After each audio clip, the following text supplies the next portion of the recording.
जय माता दी दोस्तों, आप सभी का स्वागत है हमारे YouTube चैनल में। सबसे पहले तो आप सभी को नववर्ष की हार्दिक शुभकामनाएं। ये मैं आपको एडवांस में आज नववर्ष की शुभकामनाएं दे रही हूँ, क्योंकि आज से मैं शुरू करने वाली हूँ 2023 के राशिफल के बारे में। कि 2023 सबसे पहले कुंभ राशि की हम चर्चा करेंगे। कुंभ राशि के लोगों के लिए ये आने वाला नया वर्ष कैसा होने वाला है। इस नए वर्ष में आपके लिए खुशियां होंगी या नहीं, या खुशियां होंगी तो ऐसे कौन से क्षेत्र होंगे जिनमें आपको जबरदस्त लाभ मिलेगा, कौन से ऐसे क्षेत्र होंगे जहां आपको सावधानी बरतनी होगी और आप कमजोर महसूस कर सकते हैं, सही तरीके से काम नहीं कर पाते हैं। सारी चीजें हम इस वीडियो में विस्तार से जानेंगे, तो वीडियो को लास्ट तक जरूर देखें। चैनल पर पहली बार आए हैं तो सब्सक्राइब भी कर लें और जुड़ जाएं हमारे चैनल के साथ। यहाँ आपको समय समय पर सभी जानकारियाँ मिलती रहती हैं। आप हमारे दूसरे चैनल आपके एस्ट्रोलॉजर को भी सब्सक्राइब कर सकते हैं। वीडियो के नीचे डिस्क्रिप्शन में आपको हमारे दूसरे चैनल का लिंक भी मिल जाएगा, और वहाँ आपको अभी आने वाले समय में सभी 12 राशियों का नए वर्ष का राशिफल देखने को मिलेगा।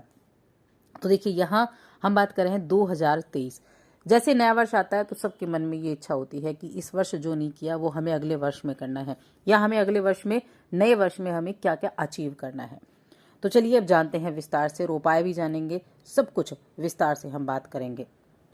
तो कुंभ राशि के जो स्वामी हैं वो हैं शनिदेव, शनि महाराज, जो कि वर्ष की शुरुआत से ही अपनी राशि से द्वादश भाव में उपस्थित होंगे, यानी कि मकर राशि में।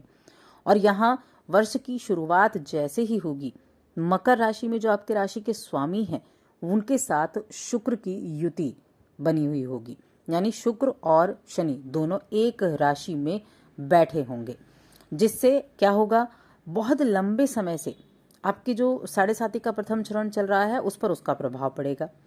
कुंभ राशि के जातकों के लिए शनिदेव के शुरुआती महीना अच्छा होने वाला है, और इस लिहाज से भी अच्छा होने वाला है क्योंकि इसी महीने में 17 जनवरी 2023 को वो आपकी राशि में भी प्रवेश करेंगे।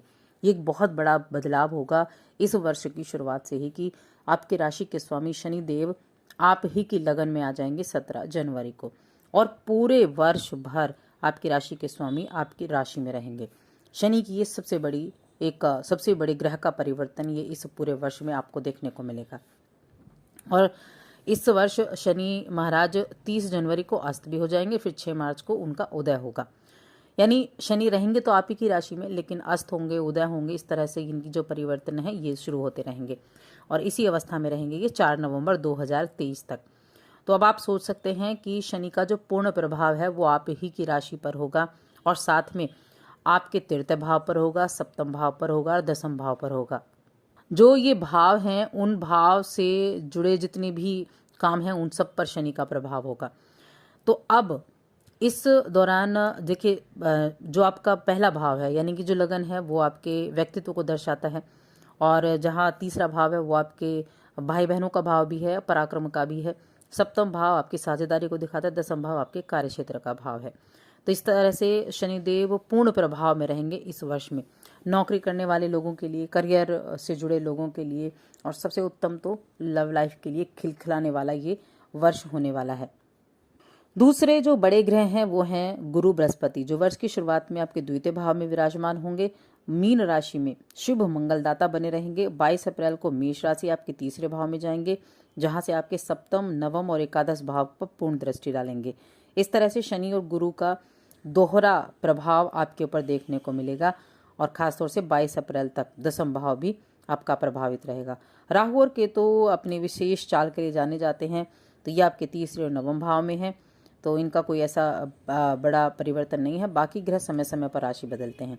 अब देखिए, सबसे पहले मैं जनवरी महीने की बात करूंगी। जनवरी का महीना शारीरिक रूप से थोड़ा सा परेशान कर सकता है।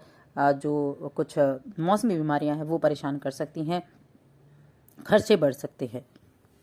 लेकिन जैसे ही शनि का राशि परिवर्तन होगा और 17 जनवरी को शनि राशि बदलकर आपके लगन में आएंगे, तो स्थितियां अच्छी होनी शुरू हो जाएंगी। इस दौरान आपके घर परिवार में शुभ कार्य संपन्न भी होंगे। काम को लेकर थोड़ा दबाव रह सकता है, लेकिन आप अपने धन की स्थिति को सुधारने पर पूर्ण फोकस कर पाएंगे। यहाँ गुरु का जो प्रभाव है वो आपके लिए बहुत शुभ रहेगा। गुरु आपके लिए इस पूरे वर्ष भर बहुत उत्तम रिजल्ट देने वाले हैं और शनि के प्रभाव को भी वो ही कम करेंगे। फरवरी का महीना जैसे ही शुरू होगा तो आपका जो समय है वो घूमने फिरने में रह जाएगा, लेकिन प्रेम संबंधों के लिए बहुत उत्तम ये महीना रहेगा। आप खुद को काफ़ी रोमांटिक महसूस भी करेंगे और रोमानियत से भरे रहेंगे। ये वर्ष पूरा हम ऑल ओवर कहें तो पूरा वर्ष ही प्रेम जीवन के लिए बहुत अच्छा है। अगर आप विवाहित हैं तो दाम्पत्य जीवन में खुशी भरे पल की शुरुआत आपके लिए होगी। जीवन साथी के साथ हंसी खुशी से अपना दाम्पत्य जीवन व्यतीत करेंगे और अगर आपका साथी वर्किंग है तो उनके लिए उन्नति के प्रबल योग इस वर्ष में फरवरी के महीने में बनेंगे। मार्च के महीने की बात करें तो प्रेम संबंध थोड़ा सा तनावपूर्ण हो सकता है, इतना ज़्यादा नहीं लेकिन थोड़ा सा रह सकता है। आपकी आमदनी इस महीने में बहुत अच्छी होगी, बढ़ोतरी रहेगी। आपकी बनाई गई सभी योजनाएं फलीभूत होंगी, स्वास्थ्य भी ठीक ठाक रहेगा और आपके खर्चे भी कम देखने को मिलेंगे, खर्चों में भी कमी आएगी। स्टूडेंट्स के लिए इस महीने में थोड़ा सा मुश्किल रह सकता है कि पढ़ाई में कुछ चुनौतियों का सामना करना पड़ जाए, तो वहाँ थोड़ी सावधानी रखनी है। इसके बाद ये जो वर्ष है इसमें अप्रैल का महीना की बात करते हैं तो थोड़ी सी तनावपूर्ण स्थितियाँ स्टार्टिंग से हो सकती हैं।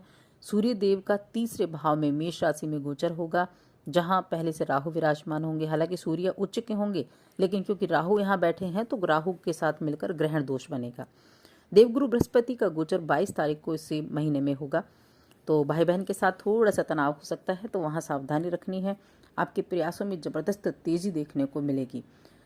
आप हद से ज़्यादा जोखिम उठाने के लिए तैयार रहेंगे, तो लेकिन आपको इन चीज़ों को थोड़ा सा अवॉइड करना होगा। स्वास्थ्य के लिए थोड़ी सावधानी रखनी होगी। व्यापार करने वाले लोगों के लिए अच्छा रहेगा। इसके बाद हम आ जाते हैं यहाँ मई के महीने में। मई का महीना आपके लिए बहुत उत्तम है। अपने विरोधियों पर आप हावी रहेंगे, विजय प्राप्त करेंगे। अगर कोर्ट कचहरी का कोई मुकदमा चल रहा है तो वहाँ आपको विजय प्राप्त होगी। नौकरी में भी उत्तम परिणाम मिलेंगे, लेकिन अपने कुछ विरोधियों के बारे में सतर्कता से आपको सोचना होगा और किसी भी तरह के इस महीने में कर्ज लेने से बचना है। जून के महीने में आ जाते हैं तो यहाँ जून का महीना जो है, इस महीने में आपको एक चीज़ की सावधानी रखनी है। अगर आप जॉब करते हैं तो वहाँ किसी भी महिला सहकर्मी से कोई भी दुर्व्यवहार नहीं करना है। अपनी वाणी पर थोड़ा सा नियंत्रण रखना है। बाकी दाम्पत्य जीवन ठीक ठाक रहेगा। खर्चे जरूर इस महीने में बढ़ते हुए दिखाई दे रहे हैं, लेकिन यात्राओं का योग बनेगा और यात्राओं के लिए ही खर्चा भी होने वाला है। इसके बाद जुलाई के महीने की बात करें तो जुलाई का महीना बड़ा अच्छा रहेगा। इस महीने में आपका जो व्यवसाय है, जो साझेदारी का व्यवसाय है, वहाँ स्थितियाँ अच्छी रहेंगी। इस महीने में जितना धैर्य के साथ आप अपने काम पर ध्यान देंगे उतना ज़्यादा पावरफुल आपको देखने को मिलेगा। अगस्त का महीना निजी संबंधों के लिए बहुत उत्तम रहने वाला है। आपके दाम्पत्य जीवन के लिए बहुत उत्तम है, प्रेम जीवन के लिए भी बहुत उत्तम है। इस समय व्यापार में चल रही हर एक समस्या को आप दूर भी कर पाएंगे और काफ़ी हद तक आप इस महीने व्यापारी जो है अच्छा लाभ कमा पाएंगे। जॉब करने वाले लोगों के लिए भी अगस्त का महीना काफ़ी अच्छा रहने वाला है। धर्म कर्म का भी कार्य इस महीने में आपके घर परिवार में होगा। उसके बाद सितंबर का महीना, ये महीना किसी खास व्यक्ति की दस्तक देने वाला महीना होगा। अगर आप अभी तक अकेले हैं तो इस महीने में आपके जीवन में किसी के आने की आपको आहट ज़रूर होगी और विवाह के भी संकेत बन रहे हैं और प्रेम जीवन के शुरू होने के भी संकेत बन रहे हैं। ये महीना आपके लिए बहुत उत्तम होने वाला है। अक्टूबर की महीने की बात करेंगे। लंबी यात्रा का योग बना हुआ है। यात्राएं धर्म से भी जुड़ी हो सकती हैं, धार्मिक यात्राएं भी हो सकती हैं और कुछ व्यवसाय करने वाले जातकों के लिए भी यात्राओं का योग है। आपको महत्वपूर्ण सौदे इस महीने में प्राप्त होंगे। नए लोगों से संपर्क भी बनेंगे। स्टूडेंट्स के लिए बहुत अच्छे परिणाम प्राप्त होंगे। मान सम्मान बढ़ेगा। बस पिता के स्वास्थ्य का इस महीने में ध्यान रखना है। उसके बाद हम बात करेंगे नवंबर के महीने की। दाम्पत्य जीवन में जबरदस्त खुशहाली रहेगी। कोई भी तनाव चल रहा था वो खत्म हो जाएगा। सोचने की और समझने की शक्ति मजबूत होगी। इस महीने में पारिवारिक जीवन भी अच्छा रहेगा। धार्मिक गतिविधियां बढ़ेंगी। घर परिवार में धर्म कर्म से जुड़े हुए कार्य होंगे। भाई बहनों को सपोर्ट भी मिलेगा। उनका काम भी आपके लिए काफ़ी बेनिफिट देने वाला होगा। अब इस वर्ष का अंतिम महीना, तो किसी भी रिश्ते को आगे बढ़ाने के लिए सोच समझकर आपको कदम उठाना होगा। आर्थिक स्थिति बहुत अच्छी रहेगी। आपके पास कई माध्यमों से धन प्राप्ति का योग बनेगा और थोड़ी सी मेहनत से ही अच्छे परिणाम भी प्राप्त होंगे। इस महीने में आप कहीं लंबी दूरी की यात्रा पर जा सकते हैं। पारिवारिक जीवन भी खुशहाल रहेगा और आपकी समृद्धि भी बढ़ेगी। तो ये हो गया इन 12 महीनों का राशिफल कि ये 12 महीने आपके लिए किस तरह से होने वाले हैं, इनकी विस्तृत जानकारी अगर आप प्राप्त करना चाहते हैं तो आपको इस चैनल पर बहुत सी वीडियो देखने को मिलेंगी 2023 से एक एक क्षेत्र के बारे में, करियर की, प्रेम जीवन की और आर्थिक स्थिति की, सभी चीज़ों की। उपाय आपके लिए सबसे बड़ा इस वर्ष का उपाय शनिदेव का उपाय है, क्योंकि शनिदेव आपके लगन में विराजमान होंगे। शनि के बीज मंत्र का दान करें, काले चने का दान करें, हनुमान चालीसा का पाठ करें। इन चीज़ों का कार्य जरूर करें, साथ ही चैनल को भी सब्सक्राइब कर लें।